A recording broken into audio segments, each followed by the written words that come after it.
Welcome to NTD News Today. I'm Kevin Hogan. Let's take a look at our top stories.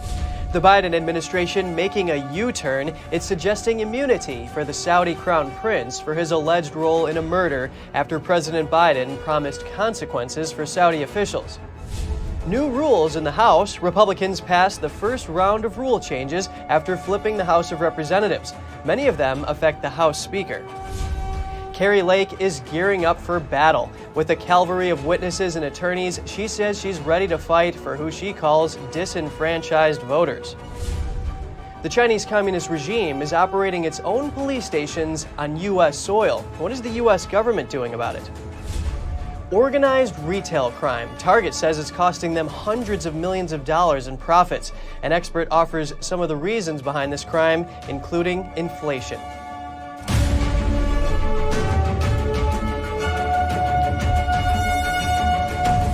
The Biden administration Thursday determined that Saudi Arabia's crown prince should be granted immunity in a lawsuit over the killing of journalist Jamal Khashoggi. NTD's Jessica Beatty has more on what many consider a controversial U-turn on the part of President Biden.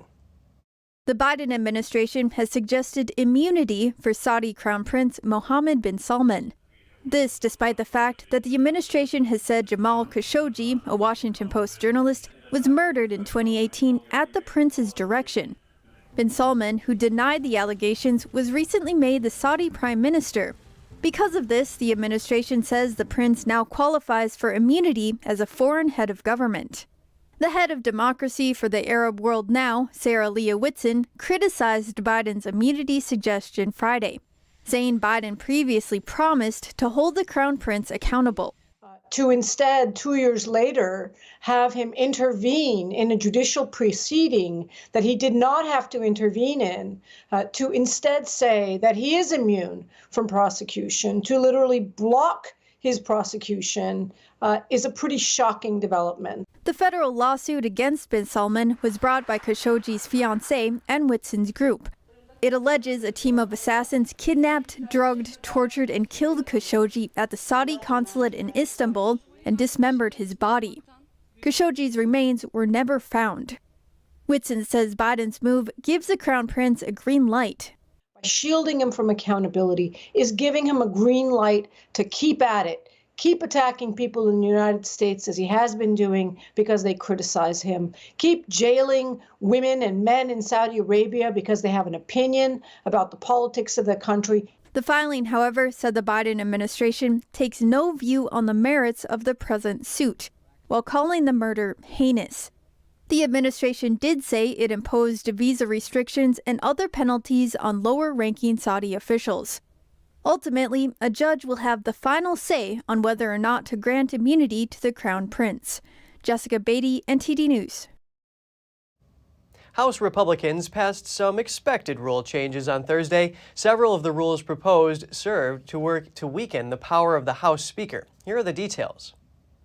On Thursday, House Republicans passed the first round of several expected rule changes. The conference addressed 12 of 24 proposed rule changes put forward by GOP members. Several of the proposed rules weaken the power of the Speaker. Many Republicans remain lukewarm about the prospect of Kevin McCarthy as Speaker of the House. One of the new rules passed by the conference would make it easier to remove a sitting Speaker. The rule allows a majority of the GOP caucus to vote to remove the Speaker. Currently, the Speaker's seat can only be vacated following a motion from the House Majority Leader. Under the new rule, any member can put forward a motion to depose the Speaker. A majority of the conference must then agree to the motion before it can go to a vote. One effect of that is to prevent Democrats from placing someone in the Speaker's seat. Republicans do have a majority in the House, but Democrats could propose someone like Liz Cheney and get enough support from both sides of the aisle to actually make her the Speaker. Cheney was defeated in her primary earlier this year, but the Constitution does not require that the Speaker be a sitting elected member of Congress. Another measure that would reopen Capitol grounds and the House floor was also approved. That rule would repeal mask mandates, tour restrictions, and other COVID rules put in place by the Democrat majority.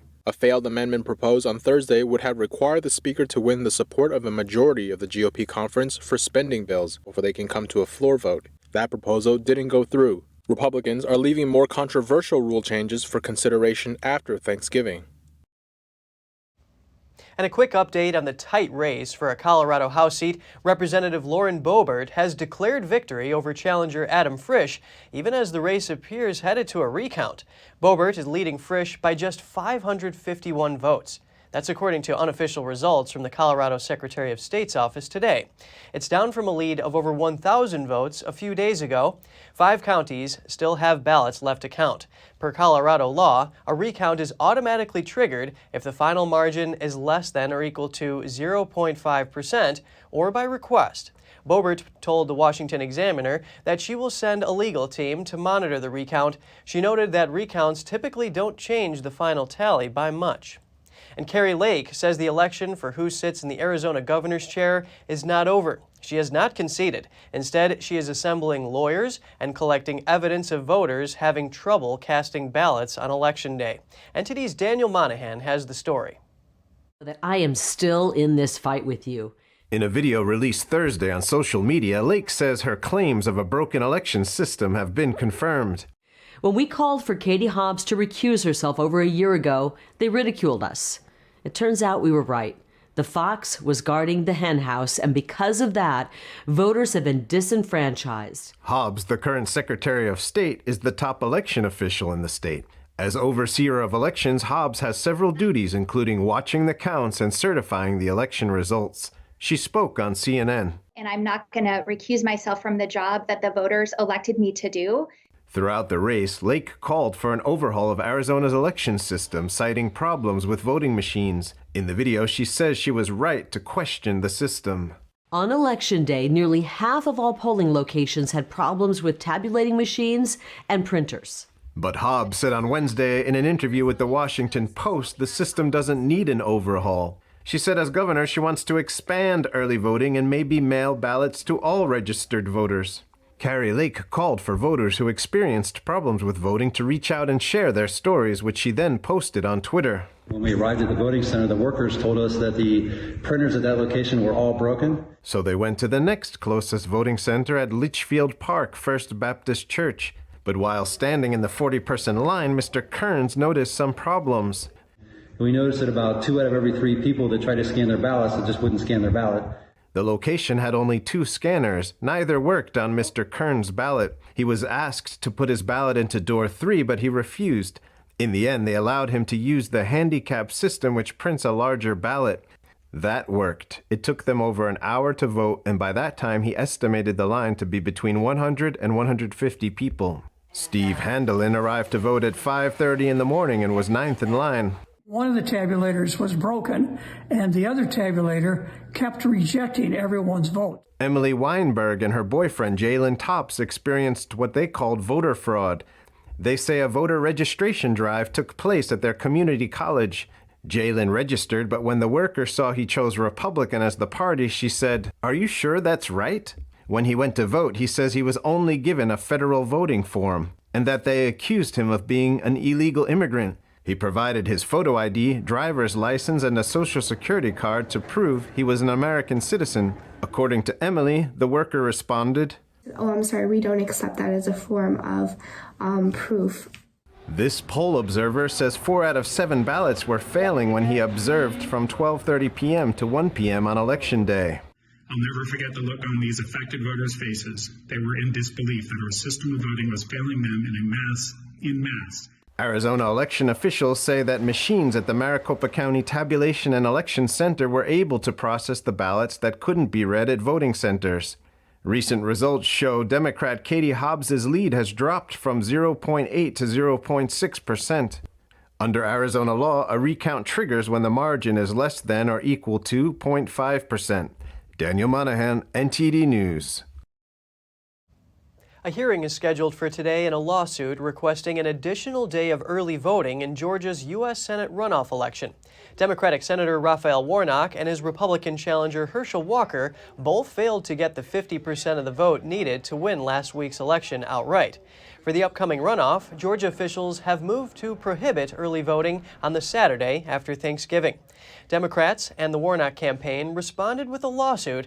They say the state is unlawfully restricting the number of advance voting days counties can offer. The House Oversight and Reform Committee advanced a bill concerning mail-in ballots yesterday. It would enable mail-in ballots to be tracked. Specifically, it requires any ballot mailed in a federal election to have a unique Postal Service barcode on the envelope. That would allow individuals to track their own ballot. Representative Carolyn Maloney introduced the bill. She says it's a common sense requirement. She says it would enable boards of elections to confirm when a ballot was sent and give voters confidence that their votes have been cast and counted. Another ranking member of the committee says it will help protect the Postal Service from being blamed for election irregularities. Other lawmakers worry it could give a false sense of security and say it doesn't do enough. They want voter ID measures added. Retail giant Target is reporting hundreds of millions of dollars in lost profits. The company says organized theft is to blame. We hear from an expert on how inflation and police budgets are affecting this type of crime. Joining us now is Vance Ginn, the president of Ginn Economic Consulting and senior fellow at Young Americans for Liberty. It's a real pleasure speaking with you again, Vance. You too. Pleasure to be with you. Now, Target said it lost $400 million in profits so far this year due to what it calls organized retail crime. First, why are we seeing this type of crime so prevalent? Is inflation playing a big role here? I think it is. I mean, this is a pretty extraordinary amount given Target, given what they're seeing across the country. It's not just in one or two places, and so that's why they're calling it organized crime overall. And part of this, I think, the story is that look, families are having struggles to put food on their tables. We see inflation going up by around 8% year over year, and people are struggling. And look, a lot of places are also cutting jobs right now. So whenever you're worried about the future, you can't put food on the tables, you turn to other sorts of measures in order to get what you want at the same time. And unfortunately, it's turning to crime. I think another big part of this, though, is that you have a lot of local places, local communities and governments, local governments that have been cutting police to funds and making the police the bad guys in many cases. So maybe they're not going after them as much as they should. So I think it's a combination of inflationary pressures, but also the policing situation. That is just terrible that these pressures can contribute to this type of crime. I mean, what does this mean for stores like Target? That's about 1.5% of their total profits.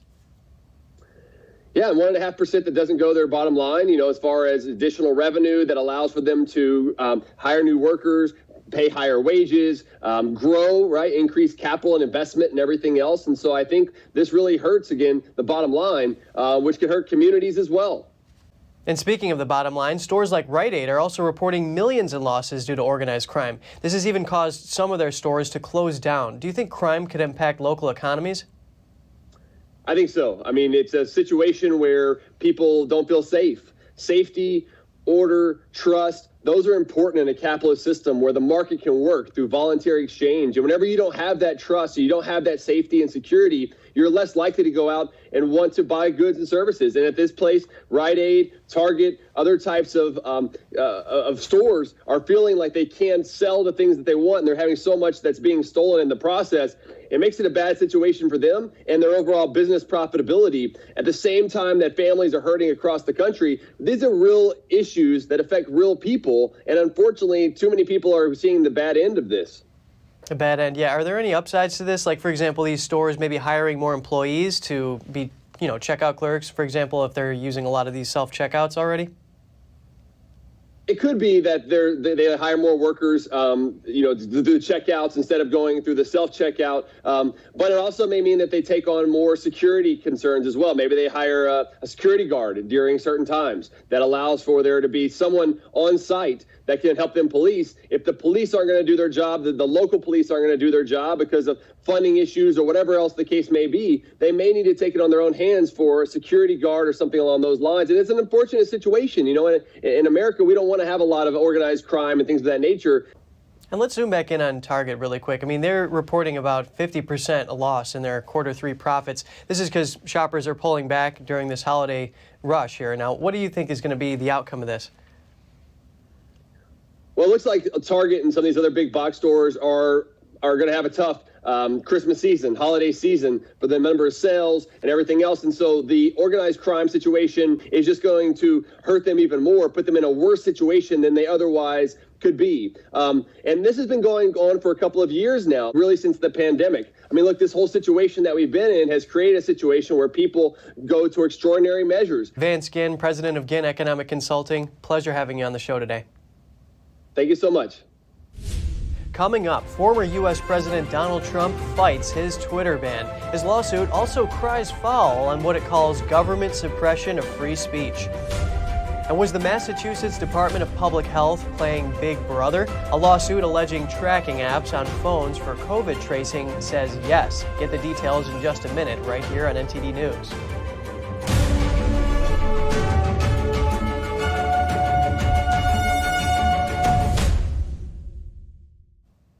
Former U.S. President Donald Trump has asked an appeals court to revive his lawsuit against Twitter over his permanent suspension. His November 14th filing alleges that government officials use social media platforms as so-called cat's paws to suppress opinions, and that those opinions turn out to be correct or at least debatable. The filing references Hunter Biden's laptop, the COVID-19 pandemic, and 2020 election integrity. The legal brief draws an analogy with Galileo, who was convicted of heresy by the Catholic Church. It reads, "The earth does revolve around the sun, and it was Hunter Biden, not Russian disinformation agents, who dropped off a laptop full of incriminating evidence at a repair shop in Delaware." The lawsuit against former CEO of Twitter, Jack Dorsey, and the federal government seeks compensatory and punitive damages.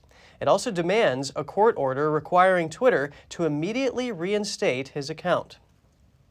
Twitter reportedly announced Thursday that it was temporarily closing its offices. The closure was effective immediately. It also suspended all employee badge access. In a message sent to employees, Twitter says its offices would reopen on November 21st. It did not provide a reason behind the temporary shutdown. The message read, "Hi, effective immediately, we are temporarily closing our office buildings and all badge access will be suspended." The message reportedly thanked employees for their flexibility and asked them to comply with the company policy by not discussing confidential information on social media or with the press. Twitter's closure comes after Musk allegedly told staff to make a choice, either work long hours at high intensity or leave with 3 months severance pay. A lawsuit alleges the Massachusetts Department of Public Health used Google technology to install tracking apps secretly on more than 1 million Android phones. The lawsuit claims that it was part of the state government's efforts to slow the spread of COVID-19 through contact tracing. The new Civil Liberties Alliance accuses the health department of brazen disregard for civil liberties, this by allegedly installing spyware that tracks and records movement and personal contacts without, quote, their owner's permission and awareness. The class action style suit says the actions by the health department violate both the Massachusetts and U.S. constitutions.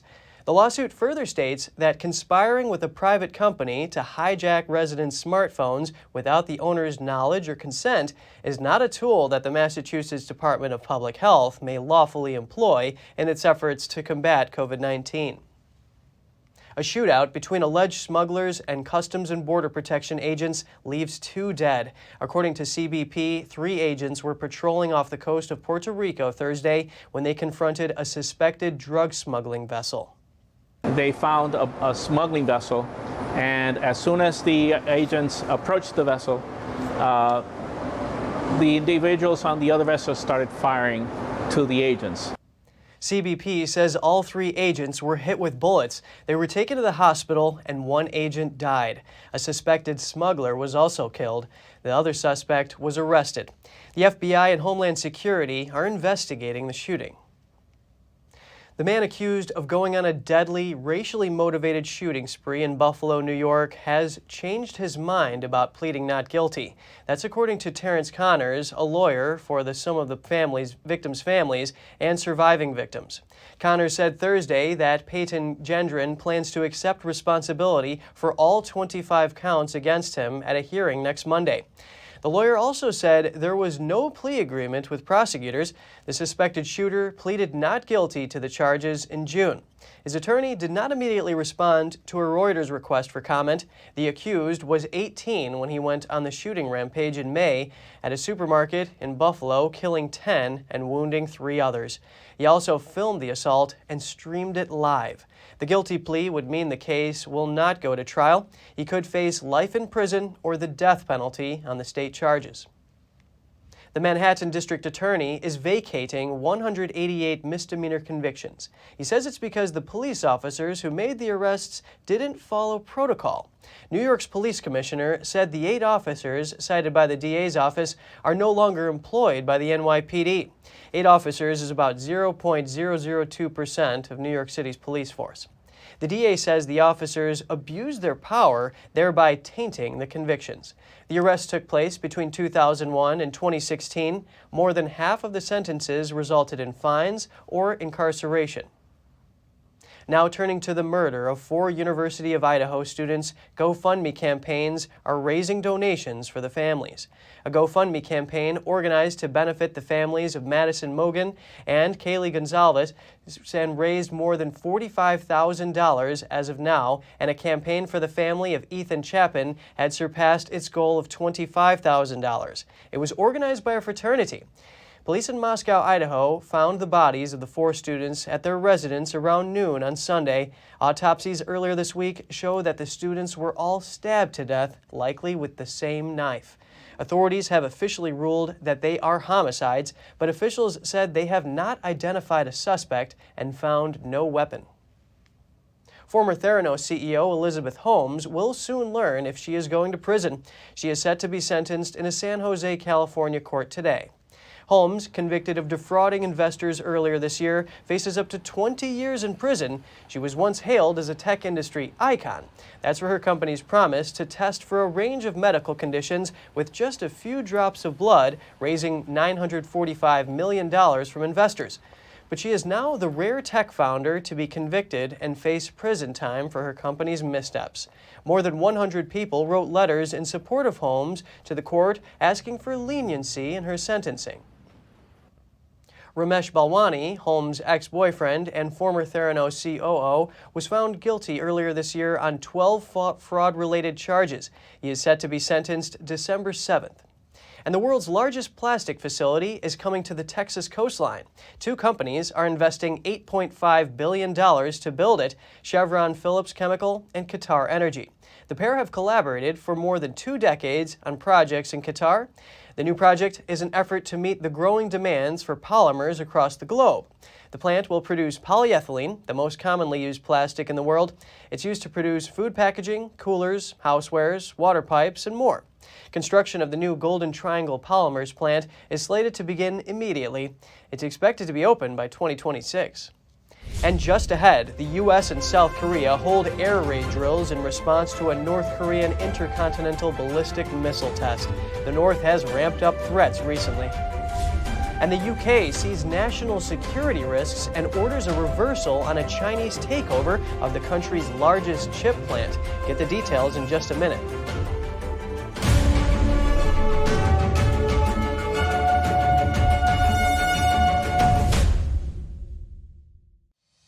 We're entering an unprecedented period of economic turmoil. The economy is unstable, our government is in shambles, and the global war on energy has created a domestic crisis. Americans need a way to protect their financial future. One way to ensure your wealth in retirement is by purchasing physical gold and silver. We can help. You can roll any part of your retirement account into a gold or silver IRA. Better yet, you can open a gold or silver IRA in 5 minutes or less using our online application. Preserving your family's financial legacy is a choice that's always available to you. And when you're ready, we're here to help. Call us and speak to one of our IRA professionals. Let's build your financial legacy together. GSI Exchange, wealth for generations to come.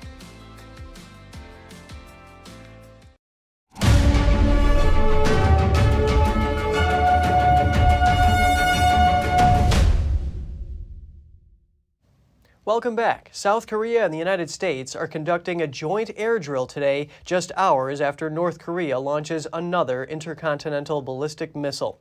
This is video footage provided by the South Korean military, which can't be independently verified.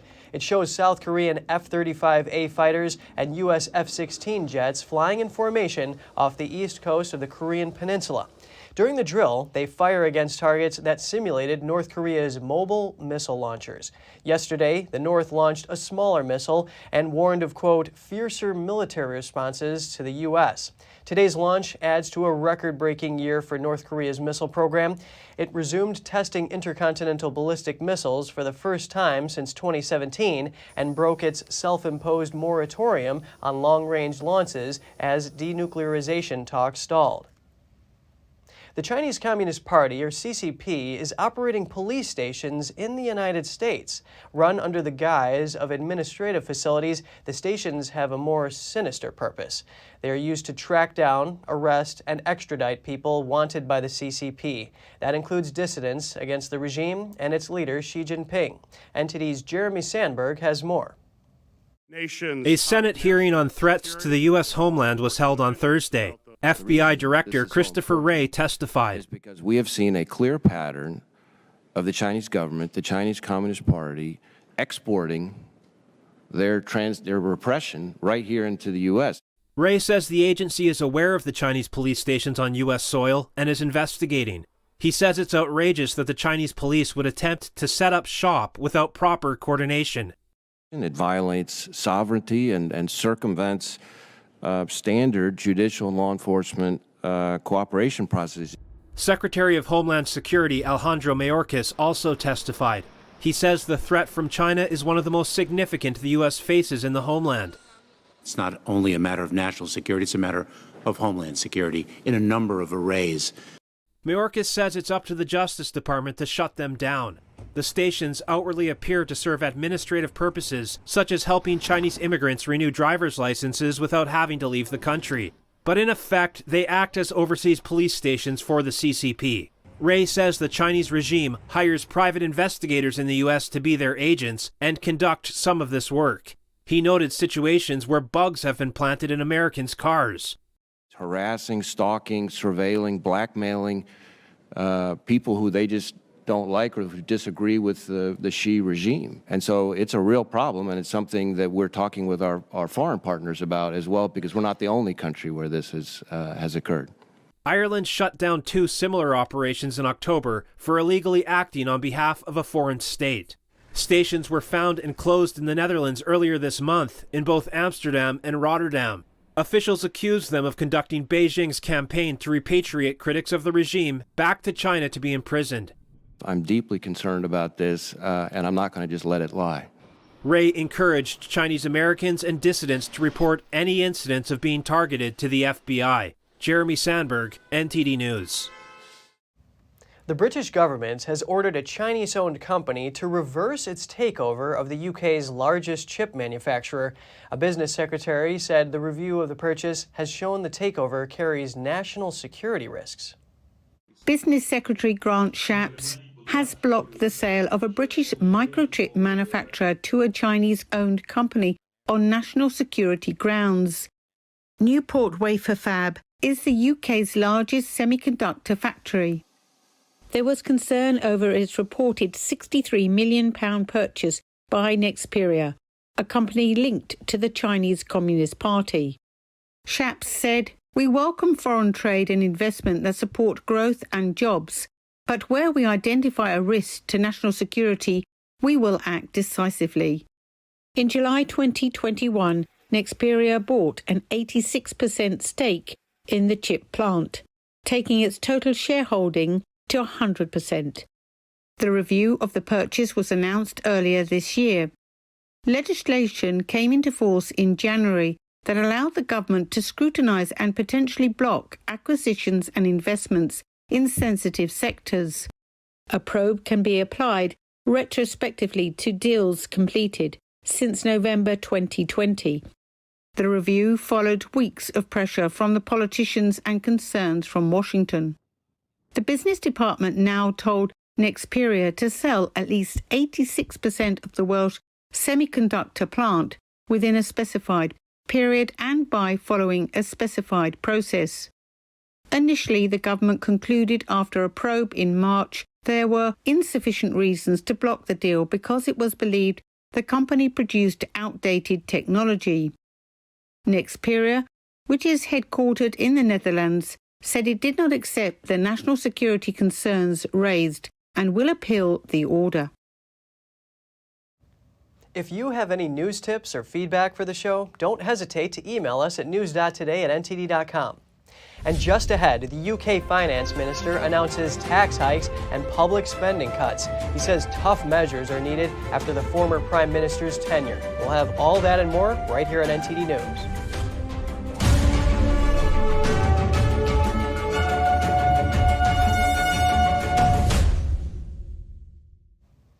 Investigators probing the Nord Stream pipeline blasts have found traces of explosive material at the site and described the incident as an act of serious sabotage. Authorities from Denmark and Sweden are investigating damage to the two Nord Stream pipelines that link Russia and Germany. Powerful explosions in late September led to 4 ruptures. The Swedish Security Service said they found foreign objects at the blast sites and traces of explosives. The Swedish prosecutor's office issued a similar statement confirming that the blasts were an act of sabotage. The United States and its European allies have denied involvement, but have suggested Russia might be involved. The Kremlin has called such allegations, quote, predictably stupid. The pipelines are Russian-owned, and the natural gas inside them comes from Russia. Russia has long blamed the West for the blasts, and in last October accused the British Navy of blowing up the pipelines. Germany has yet to respond to the reports. The German Interior Minister said during a meeting of G7 countries that she has to look at the facts before commenting. The Pentagon announced yesterday that the U.S. will not dip below munition readiness levels. Officials said the U.S. is satisfied that its readiness levels are intact in spite of having provided nearly $19 billion in weapons and equipment to Ukraine. Ukrainian and Russian forces are firing tens of thousands of munition rounds a day, thus putting pressure on U.S. and European weapon supplies. It comes as U.S. Defense Secretary Lloyd Austin recently said the flow of weapons and assistance would continue. It raised concerns about whether the U.S. has sufficient ammunition available should another major land war break out or a conflict with China. Since the start of the war, the U.S. has announced major new contracts, which will include some of the very same weapons that have proven vital to Ukraine's self-defense. We continue to assess our readiness levels with each whether it's a presidential drawdown package or security assistance that we announce. Our goal is to make sure that we are setting up Ukraine for this enduring war that Russia started in February, and we're in it for the long haul. Some European allies are already cautioning that their own weapons coffers are strapped, with all excess being given to Ukraine. In the Czech capital Prague, a mass demonstration broke out against soaring energy and other high prices. Blame was leveled at the government for its poor handling of the issue, as well as its support for Ukraine. Thousands of people took to the streets this week to converge on the headquarters of Czech TV. Protesters held slogans reading, "The Czech Republic First," a tribute to former U.S. President Donald Trump's America First agenda. Organizers called for the Prime Minister, Petr Fiala, and his coalition government to resign, saying Russia isn't the enemy. Meanwhile, Fiala was in Prague laying flowers for those killed during the Velvet Revolution. In November 1989, the revolution put an end to communist rule in Czechoslovakia. Prague currently holds the rotating presidency of the European Union. One of the strongest supporters for Ukraine in Europe, the country has sent visas to some 450,000 Ukrainian refugees. 2 F-16 fighter jets escorted the Polish soccer team on Thursday as the group headed to Qatar for the 2022 World Cup. The jets followed the team until they crossed the Polish border. One of the pilots carried a placard with a hashtag in Polish meaning "We are united by soccer," the slogan of the Polish Football Federation. Poland is scheduled to kick off their World Cup campaign on November 22nd against Mexico, followed by Group C games against Saudi Arabia and Argentina. British Finance Minister Jeremy Hunt announced a string of tax increases and tighter public spending on Thursday. He says the tough plan is needed after the blow dealt to the country's fiscal reputation by former Prime Minister Liz Truss. UK Finance Minister Jeremy Hunt announced a string of tax hikes on Thursday, as well as measures to tighten public spending. The moves came in a plan set out to Parliament. Hunt said it was necessary to restore faith in policymaking and public finances after the short-lived premiership of Liz Truss. But, Mr. Speaker, credibility cannot be taken for granted. And yesterday's inflation figures show we must continue a relentless fight to bring it down, including a rock-solid commitment to rebuild our public finances. Headline moves include a freeze on income tax allowances, meaning more people will pay the basic rate. Hunt also lowered the threshold for paying the top rate and cut tax-free allowances for earnings from dividends. He increased a windfall tax on oil and gas firms and extended it to power generators. I have no objection to windfall taxes if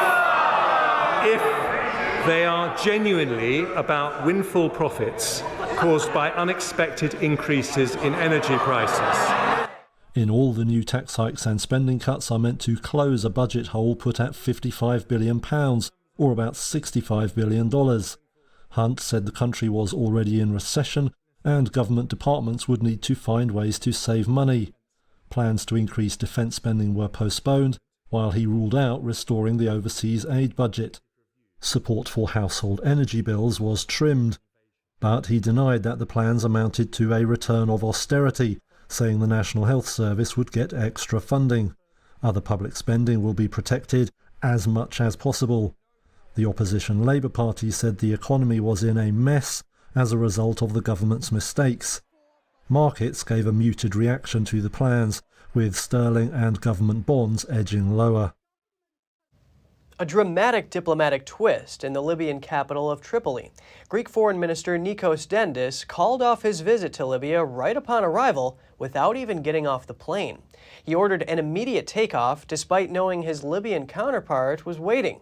Libya's foreign ministry said it will respond with appropriate diplomatic measures. The botched visit may add to the tensions between Greece and Libya. Libya's Tripoli government has maintained close ties with Turkey, Greece's long-term rival. Ahead of Dendis' visit, the two sides settled a deal on oil and gas exploration off the Libyan coast. It failed to specify whether it would cover the waters south of Greece, where Athens says the Turks have no rights. Dendis then blamed Turkey for using the unrest in Libya to build its own regional hegemony. An Al-Qaeda-linked government organization in Syria is taking credit for arresting one of Europe's most wanted drug traffickers, but Italy says he was arrested in Dubai. In March this year, the border guards managed to arrest a man named Bruno Carbone, an Italian national, during a crossing into the liberated areas. After conducting the necessary investigations with him, it turned out that the person mentioned is involved in criminal activities. And on top of these activities is drug trafficking on an international level and for many years. Carbone belongs to the Camorra Mafia based in Naples. He was sentenced in absentia in 2003 to 20 years in jail for drug trafficking and participation in a criminal organization. He was brought into custody in Italy on Tuesday. The Italian Justice Minister thanked his United Arab Emirates counterpart in his role in bringing in the drug dealer. But on Wednesday, the Syrian group claimed Carbone was captured in a northwestern Syrian province and then handed over to his country of origin. Italy has not mentioned Syria in the arrest of Carbone. Spanish police say they confiscated over 55 tons of marijuana, the largest amount of the drug ever seized in the country, and weighing more than an adult humpback whale. 8 farms have been dismantled in a northeastern region of the country, and 20 people were detained on suspected electricity fraud and offenses against public health. All the marijuana farms were concealed as legal hemp plantations. They were registered by a trading company and located among other warehouses. Agents seized over 187,000 plants and 21 tons of marijuana buds between June and October.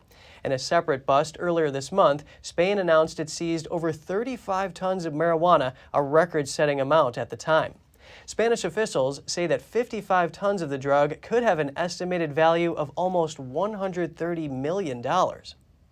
And still to come, in Rio de Janeiro, the oldest Portuguese cobblestone pavements are taking on a new look. More people are joining in to preserve the historic landmark. And wine enthusiasts gathered at midnight last night to uncork a new vintage in Paris. How does it taste? Stay tuned for more on that when we return.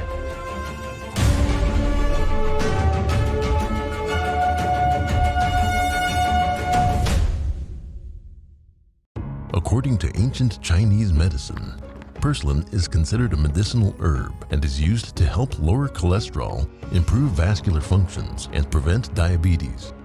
Perilla seeds can nourish the lungs and spleen. It is used to treat asthma and improve pulmonary functions. Puritang green vegetable omega-3 is made from purslane and perilla seeds from Hwangmae Mountain in South Korea. It contains over 90% of omega-3, 6, 7, and 9, the highest concentration possible without chemical additives. The soft gel is made of natural seaweed. It is 100% organic and vegan. Both adults and children can take it with peace of mind.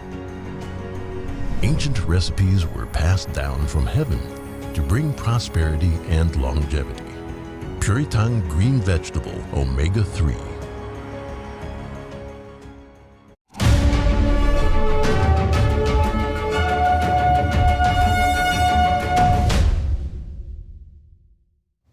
Good to have you back. In France, the first bottles of a young fruity wine were uncorked just after midnight last night.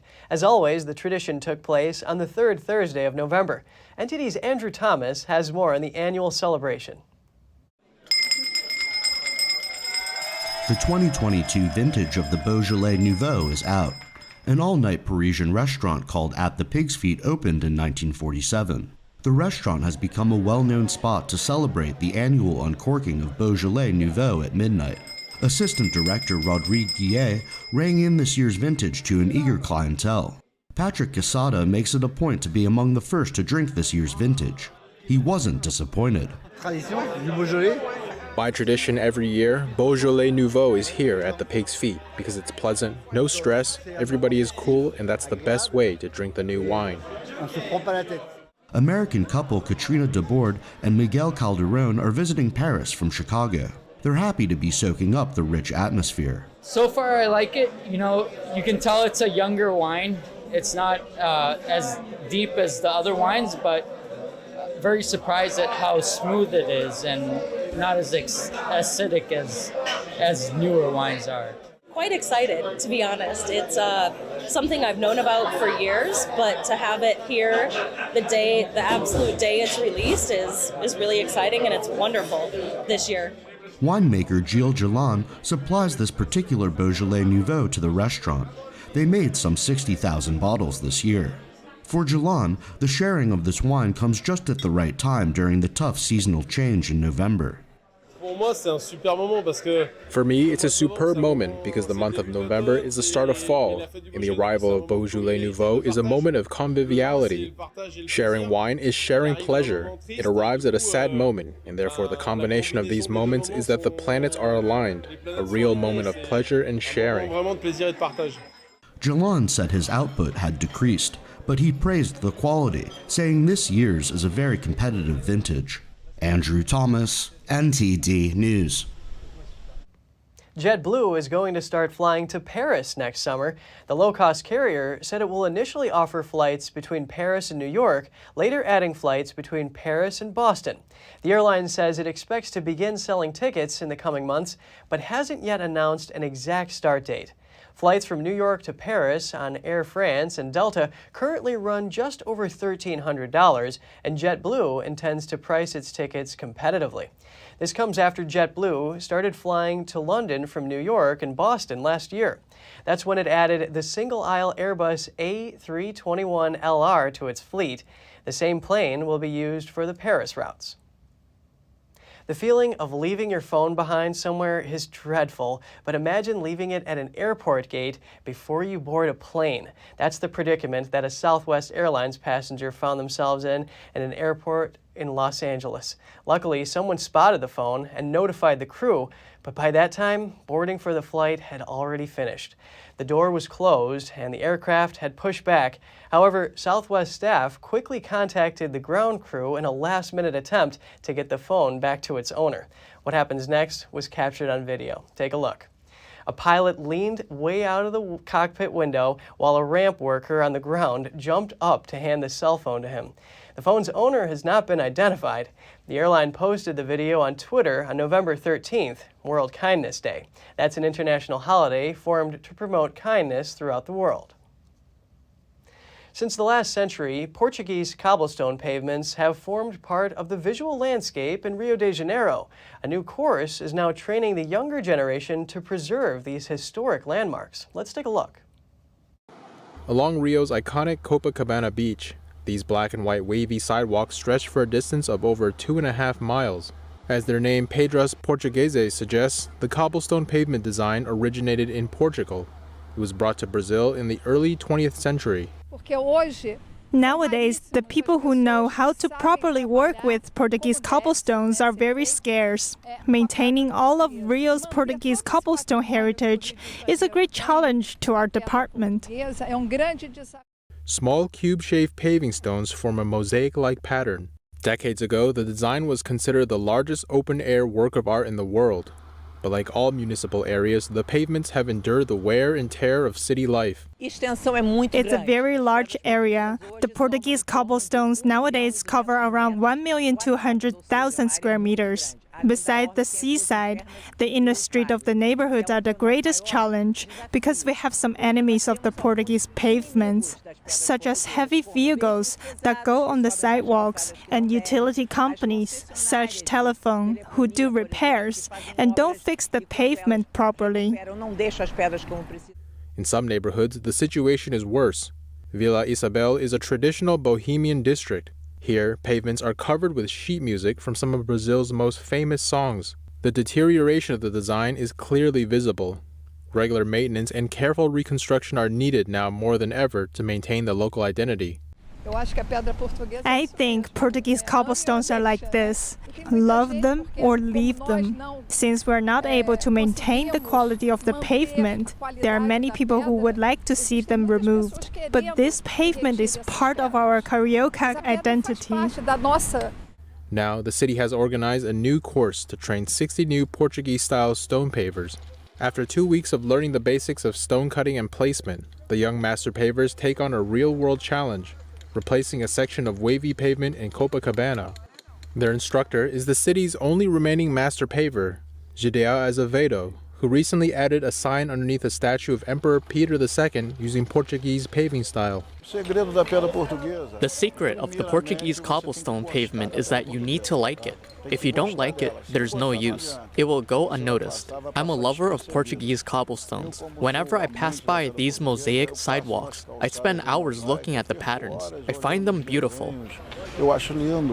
The repairs take both patience and technique, using a specific type of hammer to shape and nail the stones, but students appreciate the greater value out of this project. In some moments, I even found it to be therapeutic. Time passes and it's enjoyable. It can be slow work, but students say when you get the knack, it's very much worth it. An incredible discovery in Spain. Researchers recently unearthed the remains of a giant sea turtle from the dinosaur age. It's Europe's biggest known turtle. The creature was about 12 feet long and weighed a bit under 2 tons. Today's largest turtle can only reach 7 feet. It lived during the Cretaceous period, the final chapter in the age of dinosaurs. That's about 145 to 66 million years ago. Paleontologists say this is the biggest turtle found in Europe from this era. Scientists unearthed the remains near a village in Spain's Catalonia. A hiker in the mountains first spotted the fossils protruding from the ground. To date, scientists have found parts of the posterior portion of the turtle's shell and most of the pelvic girdle, but no skull, tail, nor limbs. And coming up, Zambia's wildlife attracts heavily armed poachers, and it takes brave men to stand in their way. A wildlife ranger is receiving a prestigious award for his work. And scientists are starting to understand better how and why we age. In California, numerous biotech startups work to develop an anti-aging drug. We'll be back with more soon here on NTD News.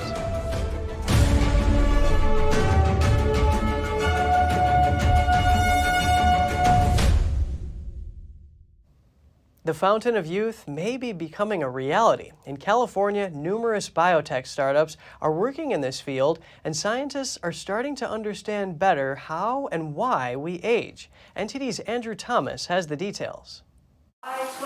For these older residents in the San Francisco Bay Area, playing bingo and stretching is a good way to keep their bodies and minds in shape. If I knew science could develop something where I could keep my memory and physical ability till the day I died, I'd be happy with that one. In California, there's a boom of anti-aging research in biotech.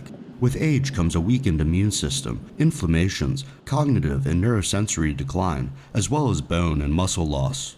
Professor Steve Horvath is a human geneticist at the University of California. Aging is not the same as rust accumulating on a car. It's not just breakdown, but rather there are processes that can be manipulated. You can tweak it. Horvath is one of many academics joining biotech companies to work in this field. One of them is BioAge. The firm says it's using computers to find the common denominator among blood and tissue samples from people who lived long and healthy lives. There's a protein called apelin that circulates in your blood. And we saw that people, middle-aged people, with higher levels of apelin in their blood were living longer with better muscle function and better cognitive function as they aged. BioAge's drug is currently undergoing human clinical trials. Andrew Thomas, NTD News. Alzheimer's disease is a big problem in America. It was the 6th leading cause of death in 2019. Although there is no cure, you may be able to reduce your risk substantially. Here's Gina Marie with Strong Mind and Body.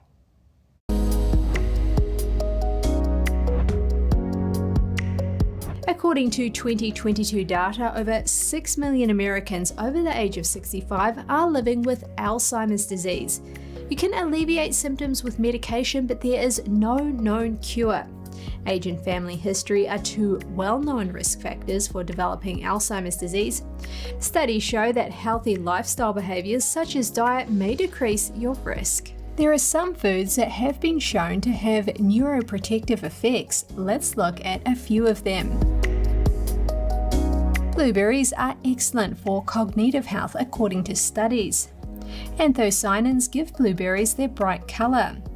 They enter not only our gut when we eat them, but have been found in other parts of the body such as the brain, specifically the hippocampus and neocortex.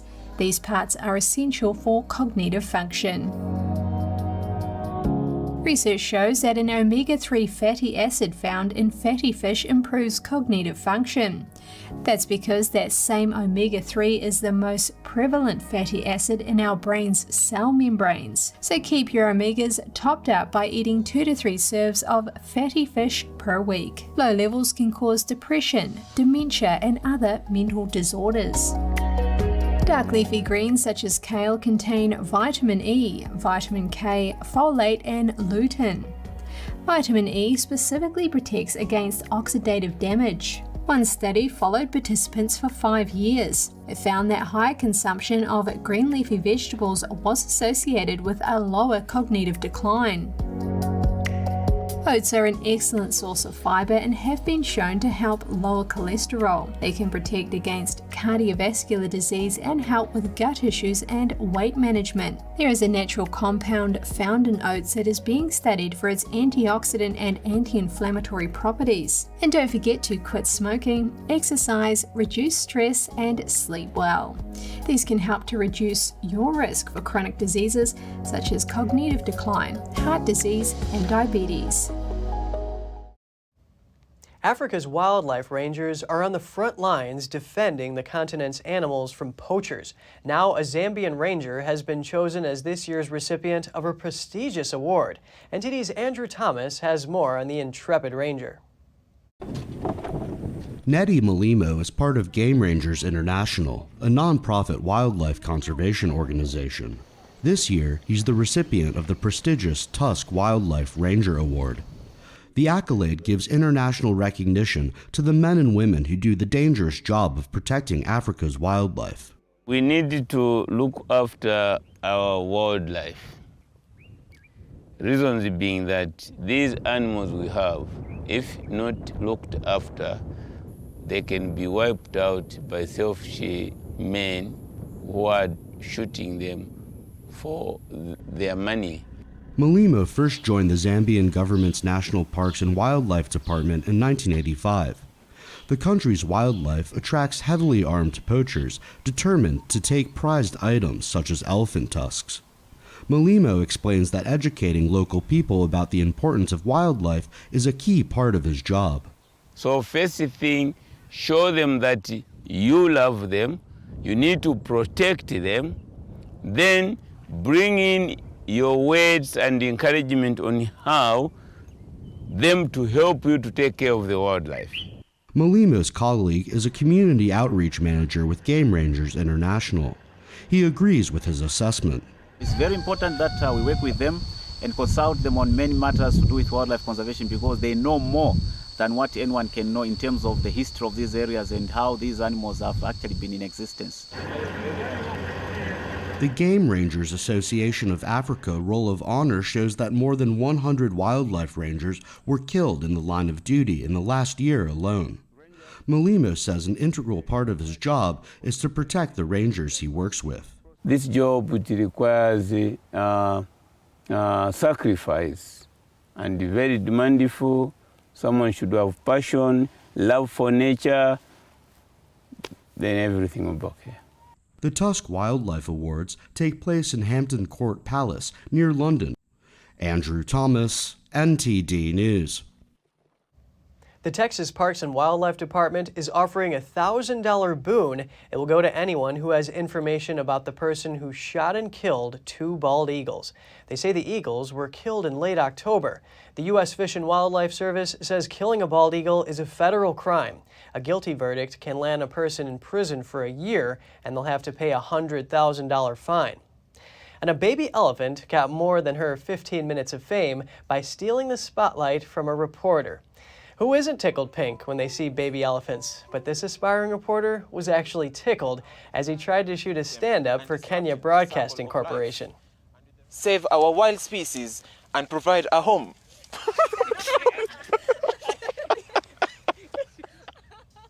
Posted one commenter, "That elephant has a nose for news." The intern reporter said he had done 10 takes trying to nail his stand-up when the elephant's trunk nailed him. "I just felt the ticklish trunk, but tried to keep my cool." The elephant is an orphan living at the Sheldrick Wildlife Trust in Kenya. A keeper describes her as one of the cleverest elephants he's ever met.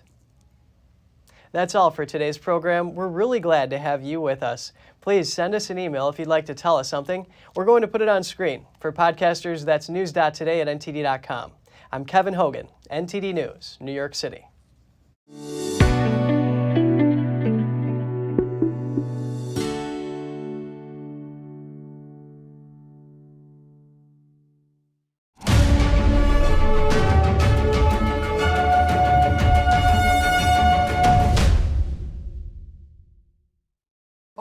Thanks for watching us on YouTube. Did you know YouTube only keeps selected videos on its platform? So if you want to make sure you get the full picture, just subscribe to our newsletter. Go to newsletter.ntd.com and sign up. It's free.